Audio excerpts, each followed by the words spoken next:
Girl, move that booty. Shake it for me. Booty.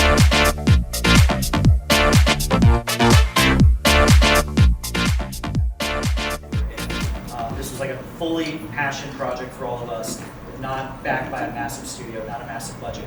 But like, you were pretty much, at least in my eyes, you were like, I'm fucking in, let's do it. Was it that in your head, or did you put a lot of thought into it, or? I think, well, obviously, because I know, like, everyone in the movie I pretty much know very well, and I'm, like, friends with. So, like, another thing about features like this, it's like summer camp, you know? Like, you're hanging out with people you like for multiple days, you're shooting the shit for 14 hours straight, so you better get to know each other, you know? It's like you're on set all day. Obviously, being paid for a scene is better than doing it just for passion, but sometimes just for passion is more fun because you're there because we all wanted to be there. We weren't there because it was like, oh, I'm getting a paycheck, I have to pay my rent. It was just like, we all want to make something really cool. We are all on the same page about this, you know? So I think that kind of made it more fun in a way. And I think also when you kind of get to the level of performers that we are, we're not really depending as much probably on those paychecks. So we have the freedom to do a passion project and just kind of say, screw it.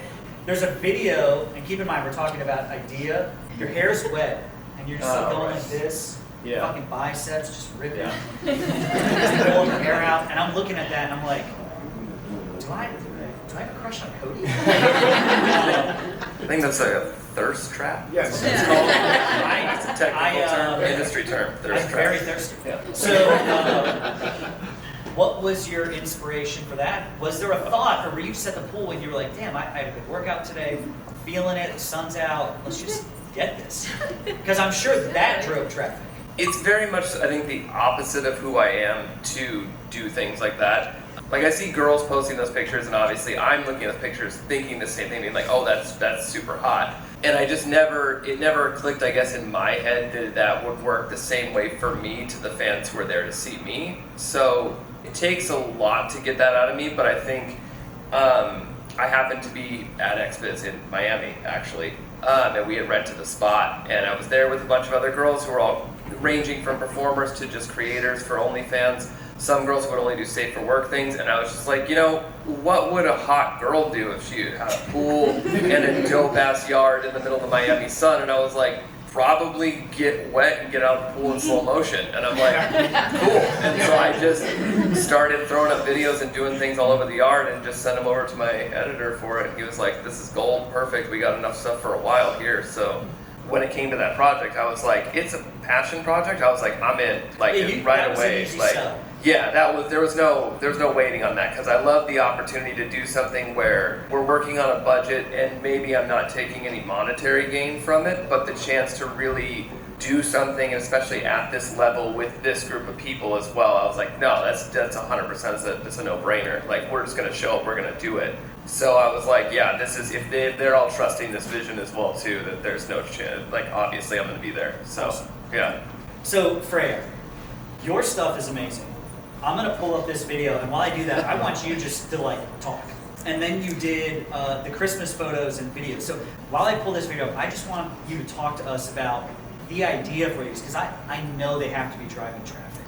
I really resonated with what you were saying earlier. Unfortunately, me as a content creator, that's really how I like come up with ideas. And unfortunately, what has really taken off for me, which I think is so stupid, is ASMR. I made like these ASMR videos as a joke, and now I have fans being like, can you make a custom in ASMR? I'm like, oh no. Like, that was a joke, you know? And I'm like, play with your dick. Do it.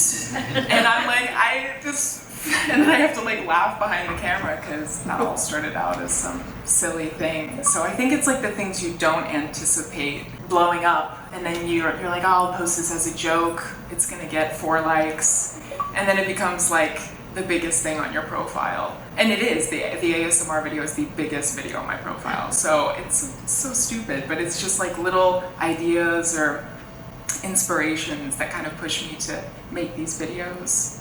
All right, I want to jump to Holly and Kyle, my lovelies. We'll go with Holly first. So Holly. Yes. Holly fucking uses profanity, Randall. We're always doing these live streams. I'm like, stop cursing. We're live on Instagram. and we're gonna get flagged. I mean, have you met my mother? You I can know. blame my parents. She's a sweetheart. All right, Wearing so since I was a child. what I want to know from you, you started off with a TV show, right? HBO. What was that called? You mean my Playboy TV show? Yeah, right? Oh, it Was wasn't that on. HBO? No, it You was should've Playboy said TV. it was on HBO. And then you've shot for everyone, and you've shot Yes. everything. Yes. And then more recently, you were like, mic drop, I'm doing my own thing. Really starting X Suite from the ground up. Yeah. So where are these ideas coming from? I tend to get like bored if I'm doing the same thing over and over again. And so I'm always looking for something different and something new to do.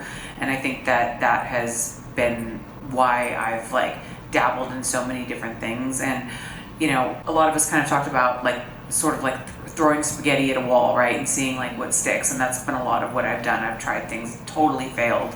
The podcast was the best idea that I ever had. And it actually came out of a existential crisis in a really dark time in my life. And I try to always remind myself of this because when things get hard, I remember how like wonderful things can be born out of it. So when I started my podcast, I'd actually just been fired from Playboy, and Twisties actually dropped me.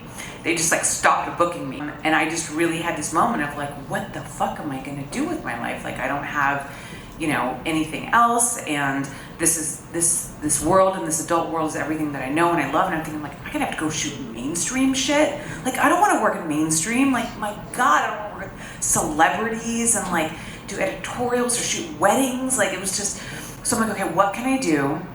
And I'm like, okay, well, I like to talk. I love my industry. I love the people in the industry. I feel like people don't really know adult stars as I know them, and I feel like I'm always in a place where I'm trying to explain to people what porn is actually like and what the people are actually like, because everybody has these preconceived ideas that are so wrong. The way that people responded to it in like a sense of like, oh my gosh, you deal with the same thing I deal with. I also deal with depression. I also deal with like, you know, these dark thoughts. I also deal with like all of these things, and hearing somebody that they looked up to and seemed like she had such this beautiful, perfect life resonated with a lot of people. And that's when I realized that actually these conversations can be more than just gangbangs and dick jokes, which are great.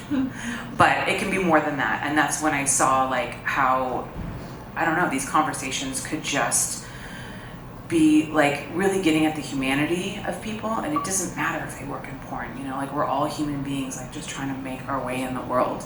And I think that that just kind of ties into the authenticity that we've all been talking about here. We're in a new world where people want to know who you are, right? They, you know, I've been in the industry a long time, and before in the days of like Club Jenna and, you know, like it was all about like you were this perfect like blonde girl with big tits, and you like only got to meet your fans at conventions, and everything was wonderful and like, you know, glossy. And that has changed so much with the way that technology has enabled fans to directly connect to the creators. People like want real people. They want authenticity.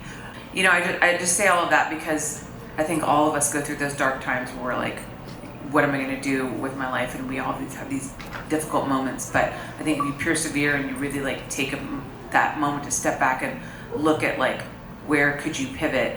Like amazing things that you could never have imagined could come out of it. And like the worst moments in your life can be the best things that ever happened to you. And that's what happened to me.